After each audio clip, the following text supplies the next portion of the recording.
UP के अंदर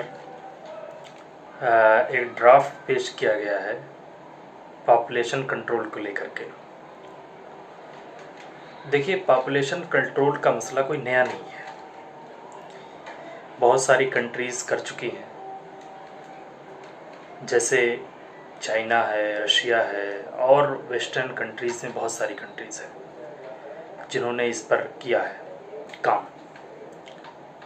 अब हमारे यहाँ यूपी में भी हुआ है, आसाम में भी इसका पर काम चल रहा है। खैर, ये तो एक ख़बर है, लेकिन ड्राफ्ट तो हफ्तों पहले आया है और कल की खबर है कि गाज़ियाबाद में एक औरत को 4 बच्चे हुए हैं। और इसी तरीके से आपको याद होगा कि अभी कुछ दिनों पहले एक अफ्रीकन औरत ने वर्ल्ड रिकॉर्ड बनाया है, उसको एक साथ 10 बच्चे हुए हैं। खैर, ये तो एक बात थी मजाक के लिए, लेकिन सोचने वाली बात यह है कि जब पॉपुलेशन कंट्रोल की बात होती है तो क्यों होती है? सिर्फ इस बात को लेकर के कि रिसोर्स कम है और लोग ज़्यादा हैं। रिसोर्स कम है और लोग ज़्यादा हैं, तो पहले ये सोचने वाली बात यह है कि रिसोर्स किसको कहते हैं और रिसोर्स जनरेट कौन करता है।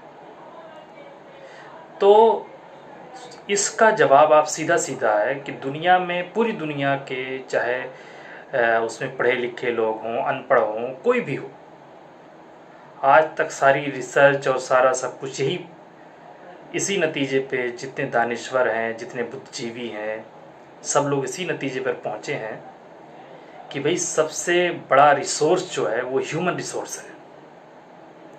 सबसे बड़ा रिसोर्स ह्यूमन रिसोर्स है और रिसोर्स जनरेट करने का सबसे बड़ा जो सोर्स है वो ह्यूमन ही है। अब आप ह्यूमन ही को ख़त्म कर रहे हैं, उसी को रोक रहे हैं, तो फिर कहाँ से रिसोर्स जनरेट होगा नया? क्या अगर ह्यूमन बंद हो जाएगा, यानी जो रिसोर्स जनरेट करने वाला है वही कम हो जाएगा, तो रिसोर्स भी कम जनरेट होगा। और सबसे बड़ा रिसोर्स ह्यूमन है, वही नहीं आएगा, तो ये भी एक नुकसान ही है। इसके अलावा इसको हम ऐसे समझे जैसे हिंदुस्तान में ट्रेन है, तो ट्रेन में होता है आमतौर से, जनरल बोगी में क्या होता है कि हमारे यहाँ बहुत भीड़ होती है।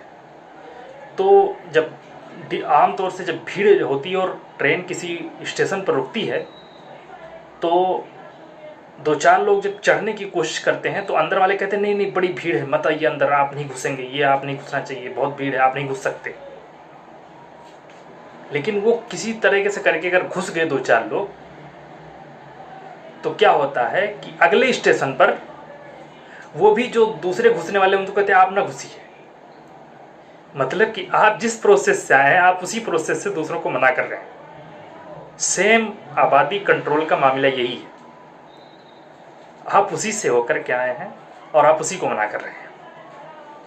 हमारे यहाँ भी मामला है। अच्छा, पॉपुलेशन कंट्रोल बिल को मौसर बनाने के लिए क्या बातें की गई? भाई सरकारी नौकरी नहीं मिलेगी, ये तो निगेटिव थाट हुआ ना भाई। हमको बार बार सिखाया जाता है स्कूल में कि एक गिलास में आधा पानी, मतलब एक गिलास में पानी है, तो एक आदमी जो कहता है आधा पानी है और एक आदमी कहता है कि आधा भरा हुआ है या आधा खाली है, तो जो कहता आधा खाली वो निगेटिव थाट है और जो कहता आधा भरा हुआ है वो पॉजिटिव थाट है। तो आप क्या कह रहे हैं कि हम सरकारी नौकरी नहीं देंगे जो 2 से ज़्यादा बच्चा पैदा करेंगे? ये निगेटिव थाट नहीं है, निगेटिव थाट। आपको कहना क्या चाहिए था? आपको कहना ये चाहिए था कि जो 2 बच्चे पैदा करेंगे उनको हम सरकारी नौकरी देंगे। सिक्योर, एकदम बाकायदा आपको ड्राफ्ट में लिखने देना चाहिए कि हम इनकी जो है नौकरी की गारंटी देंगे, चाहे वो प्राइवेट सेक्टर में दें या सरकारी सेक्टर में दें, गवर्नमेंट सेक्टर में दें, लेकिन हम इनकी नौकरी की, इनके रोजगार की गारंटी देंगे। और इसी तरीके से जब आप कह रहे हैं ना इलाकों में जो इलाकाई इलेक्शन है वो लड़ने नहीं देंगे, ये भी निगेटिव थॉट है। आपको कहना क्या चाहिए था कि भाई चलिए, जो लोग 2 बच्चे सिर्फ पैदा करेंगे, हम उस इलाके में, उस गांव में कुरानंदाजी कराएंगे, फाल निकलवाएंगे, कुरानंदाजी कराएंगे, ठीक है। और उस कुरानंदाजी में जिसका नाम आएगा, जिन लोगों ने 2 बच्चे सिर्फ पैदा किए होंगे, उसको इलेक्शन लड़ाएंगे, अपनी पार्टी से उसको टिकट देंगे, या तमाम पार्टियों को उसको टिकट देना होगा, या नहीं, जिस महिला ने सिर्फ 2 बच्चे पैदा किए हैं उस महिला को कुरानंदाजी के जरिए इलेक्शन लड़ाएंगे। इस हैसियत से क्या होता कि जो 33% रिजर्वेशन की बात चल रही है, वो 33% रिजर्वेशन भी औरतों को मिल जाता। लेकिन नहीं, आपको तो ये करना नहीं था। अच्छा, एक चीज और है, बड़ी होशियारी की बात है। अब सवाल ये कि आबादी कंट्रोल क्यों की जा रही है और कौन लोग करना चाह रहे हैं। तो कौन लोग, और इसके नुकसान क्या है, इसके फायदे क्या हैं। आबादी देखिए, कंट्रोल जो है आम आदमी नहीं करना चाह रहा है। आम आदमी करना चाह रहा है तो जैसे हमारे यहाँ पहले से भी जिनको कंट्रोल करना है वो कर रहे हैं। मतलब बहुत सारे घरों में आपको सिर्फ 2 बच्चे, 3 बच्चे, 1 बच्चे मिलेंगे। तो मैं कहता हूं कि उनका सर्वे कराना चाहिए था कि उनको कितनी सरकारी नौकरी दी गई, या उनके, पहली जो बुनियादी बात कही जाती है, जो सबसे बड़ी बात कही जाती है कि बहुत ज़्यादा लोग पैदा हो गए हैं इसलिए रिसोर्स कम है, लोग गरीब हो गए हैं और सही से जी खा नहीं पा रहे हैं। तो मैं सवाल ये पूछना चाह रहा हूं कि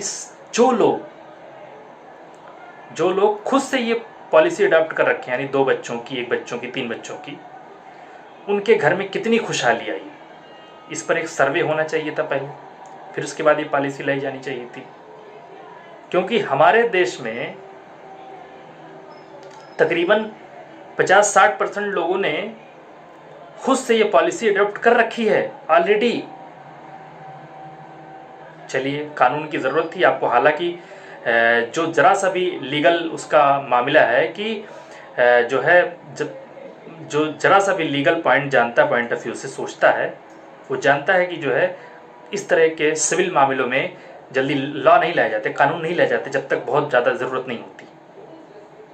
लेकिन कौन सा, जब लोग आप खुद से, तो उसमें बहुत सारे तरीके हैं, दवाइयाँ हैं और बहुत सारे तरीके से लोग जो है पॉपुलेशन को रोक रहे हैं। अब भी पूरी दुनिया में 80% जो है बर्थ रोके जा रहे हैं, सिर्फ 20% हो रहे हैं।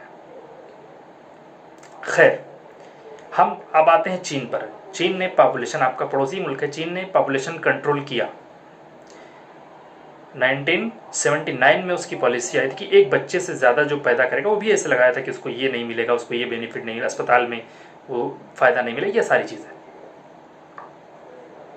क्या हुआ कि उसको अपनी पॉलिसी 2016 में बदलनी पड़ी। उसने कहा नहीं, अब 2 बच्चा पैदा कीजिए। फिर इसी 2021 में उसने तीसरी पॉलिसी लेकर नहीं, 3 बच्चे पैदा कीजिए, और लोग पैदा करने पर तैयार नहीं। तो इसी 30-40 सालों के अंदर क्या ऐसा हो गया कि उसको अपनी पॉलिसी बदलनी पड़ी। ये जो पॉपुलेशन कंट्रोल बिल लाए थे उससे कितना फायदा हुआ। अगर उसका फायदा हुआ तो आज भी चीन की आबादी पूरी दुनिया में सबसे ज्यादा क्यों है, ये सवाल का जवाब मिलना चाहिए। दूसरी बात, चीन का खुद का सर्वे है, उसके यहां पूरी आबादी बूढ़ों से भर गई, तो उसने जो है 2 बच्चों की पॉलिसी अपनाई। वे नहीं, 2 बच्चे पैदा कीजिए। अब जो हमारे यहाँ काम करने वाले खत्म हो गए और जो है सिर्फ ज़मीन के बोझ ही बचे हैं, सिर्फ जो खा जी सकते हैं वो, मतलब बूढ़ों की तादाद बहुत ज़्यादा हो गई। इस तरीके से और भी कंट्री, इसके अलावा शादी का मसला हो गया, क्योंकि जाहिर है जिनके लिए पॉलिसी 1 बच्चा पैदा करनी, वो आमतौर से बेटा ही पैदा कर रहे थे, तो शादी किससे होगी। या जैसे हमारे यहाँ भी मान लीजिए 2 बच्चों की पॉलिसी आ गई है यूपी में, तो क्या करेंगे, उसमें से तकरीबन 50 से 60% लोग सिर्फ दोनों बच्चे ही पैदा करेंगे। बेटी के जहेज का खर्च खत्म, ये खत्म, देखना खत्म, ये ऐसा वैसा, समाजी बोझ खत्म। 40-50% लोग ज्यादा मुश्किल से बेटी पैदा करेंगे, तो वो गैप, शादियां कैसे होंगी बच्चों की, और जब शादियां नहीं होंगी तो रेप नहीं होंगे, रेप नहीं बढ़ेंगे, या देखिए, आप खुद कहते हैं कि जोड़े हम क्या बनाते हैं, जोड़े ऊपर वाला बनाता है, जोड़े खुदा के यहाँ बनते हैं। तो जब जोड़े खुदा के यहाँ बनते हैं तो आप जोड़े खुद आने ही नहीं दे रहे।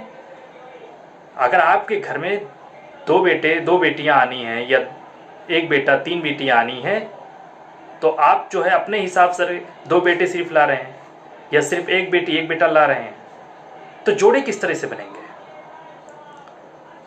और सोचिए, इसके अलावा भी सोचिए,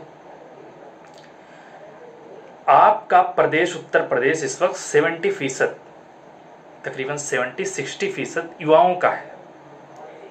और युवा तो आमतौर से गैर शादीशुदा है, भाई उसने शादी ही नहीं की, उसको नौकरी की ज़रूरत है। आप उसको पॉपुलेशन कंट्रोल बिल दे रहे हैं। भाई वो तो शादी ही नहीं किया अभी, उसको रोजगार दीजिए पहले। ये कब बात होती है? आप क्या कहेंगे कि भाई चलिए, आपने कह दिया कि हम जो 2 से ज़्यादा बच्चे पैदा करेगा उसको सरकारी नौकरी नहीं देंगे, ये नहीं देंगे। तो जो लोग अभी शादी ही नहीं किए हैं, कम से कम उनको तो पहले नौकरी पक्की कर देनी चाहिए थी, ये बात कहने से पहले। या कम से कम गारंटी दे देनी चाहिए थी रोजगार की कि चलिए, हाँ, सरकारी नौकरी सबको नहीं दी जा सकती, जाहिर है, तो रोजगार की गारंटी दे देते। सिर्फ एजुकेशन सेक्टर में लाखों लोग बेरोजगार घूम रहे हैं। टीचर्स की हालत है सब जानते ही हैं, हर सेक्टर तबाह है। तो फिर इसका मतलब क्या है? चाहते कौन लोग हैं कि आबादी कंट्रोल करना? आबादी कंट्रोल करना आम आदमी नहीं चाहता। वो लोग चाहते हैं जो 1% वो लोग जो पूरी दुनिया के 80% दौलत पर, कितना, 80% वेल्थ पर कब्जा किए हुए बैठे हैं। आपको मालूम है आपने 2021 में कितना कमाया? पहले जोड़िए फिर बताता हूं। अडानी की अंबानी 2021 में पर सेकंड 4 लाख रुपए के हिसाब से बढ़ी है।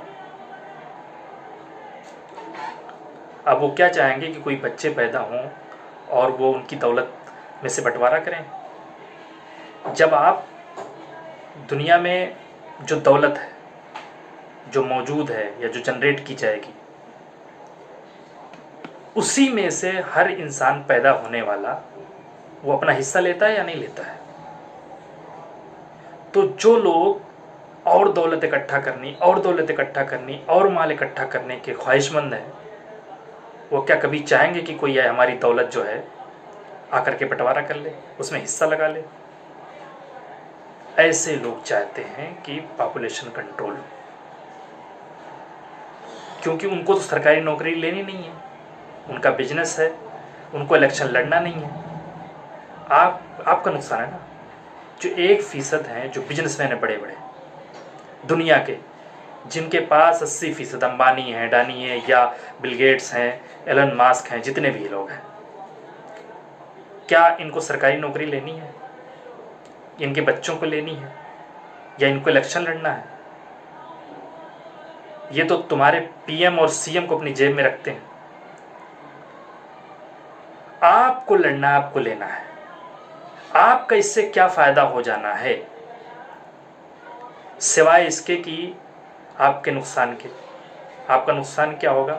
पहली बात तो आपकी शादियां अटकेंगी, आपको सही लड़के लड़कियों का वो नहीं मिलेगा, मेल नहीं मिलेगा।